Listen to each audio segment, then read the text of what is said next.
राजा भोज अपनी न्यायप्रियता और विद्वत्ता के लिए प्रसिद्ध थे। उनके शासन में प्रजा सुखी थी और उनकी कीर्ति दूर दूर तक फैली हुई थी। राजा भोज की सभा में महान विद्वान, कवि और नीतिज्ञ बैठते थे, जिनसे मिलने के लिए दूर दूर से लोग आते थे। इसी राज्य में गंगू तेली नाम का एक व्यक्ति रहता था।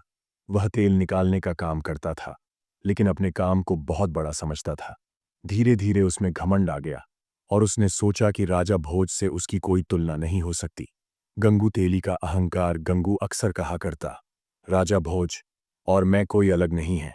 वह अपने राज्य की देखभाल करता है और मैं अपने तेल के व्यापार की। अगर उसे राजा बनने का अधिकार है तो मुझे क्यों नहीं। धीरे धीरे यह बात पूरे राज्य में फैल गई। कुछ लोग हंसते तो कुछ लोग सोचते कि क्या वास्तव में गंगू तेली राजा भोज से बराबरी कर सकता है।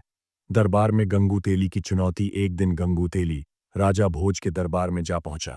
उसने बड़े गर्व से कहा, महाराज, मुझे आपके सिंहासन पर बैठने का पूरा अधिकार है। राज्य चलाने में मेरी और आपकी कोई भिन्नता नहीं है। राजा भोज, जो बहुत धैर्यवान और बुद्धिमान थे, यह सुनकर मुस्कुराए और बोले, गंगू, तुम्हारी बात में क्या तर्क है। कोई भी व्यक्ति सिंहासन पर बैठकर राजा नहीं बन जाता।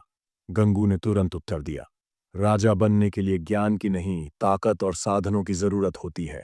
आप भी तो एक साधारण व्यक्ति थे, फिर राजा कैसे बन गए। राजा भोज को समझ आ गया कि गंगू तेली केवल दिखावे और घमंड में यह बात कर रहा है। उन्होंने सोचा कि इसे इसका उत्तर अनुभव के माध्यम से देना चाहिए। राजा भोज की परीक्षा। राजा भोज ने गंगू तेली की बात मानते हुए कहा, अच्छा, अगर तुम्हें लगता है कि राजा बनना इतना आसान है तो मैं तुम्हें यह मौका देता हूं। तुम कुछ दिनों तक राज्य चलाकर दिखाओ। अगर तुमने अच्छे से शासन किया तो मैं तुम्हें अपना सिंहासन सौंप दूंगा। गंगू तेली यह सुनकर बहुत प्रसन्न हुआ। उसे लगा कि अब वह सच में राजा बन जाएगा और राजा भोज को गलत साबित कर देगा। लेकिन क्या गंगू तेली सच में राजा बन पाएगा? क्या वह न्यायपूर्वक शासन कर सकेगा? गंगू तेली को राजा भोज ने कुछ समय के लिए राजपाट सौंप दिया।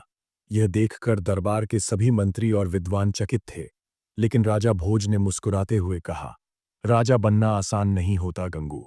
अब तुम्हें अपनी क्षमता का प्रमाण देना होगा। गंगू को सिंहासन पर बैठने का अवसर मिला और उसने गर्व से अपना राज तिलक करवा लिया। अब वह स्वयं को सच्चा राजा मानने लगा। गंगू तेली का पहला आदेश। सिंहासन पर बैठते ही गंगू तेली को ऐसा लगा जैसे वह पूरे राज्य का स्वामी बन गया हो। उसने तुरंत दरबारियों से कहा, अब मैं राजा हूं और मेरी हर आज्ञा का पालन होगा।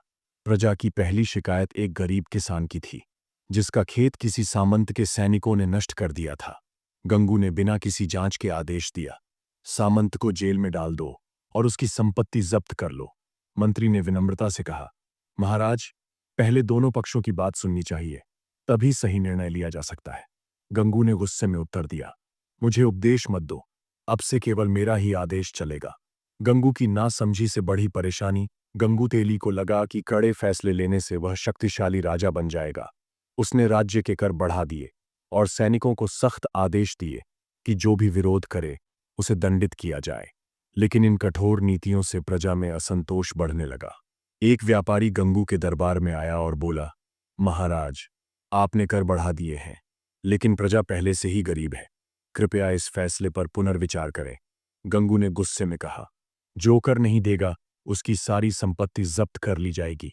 राज्य में असंतोष और विद्रोह, गंगू की नासमझी और अत्याचार से लोग त्रस्त हो गए। गांवों में लोग कहने लगे, राजा भोज न्यायप्रिय थे, लेकिन यह गंगू तो अत्याचारी निकला। व्यापारियों ने हड़ताल कर दी, किसान खेती करना बंद करने लगे और राज्य की अर्थव्यवस्था चरमरा गई। कुछ सैनिक भी असंतुष्ट होकर आपस में चर्चा करने लगे, अगर गंगू का शासन ऐसे ही चलता रहा तो हम भी विद्रोह कर देंगे। राजा भोज की दूरदृष्टि मंत्रीगण राजा भोज के पास गए और बोले, महाराज, राज्य में हाहाकार मच गया है। गंगू तेली का शासन असहनीय हो गया है। प्रजा दुखी है और विद्रोह करने को तैयार है।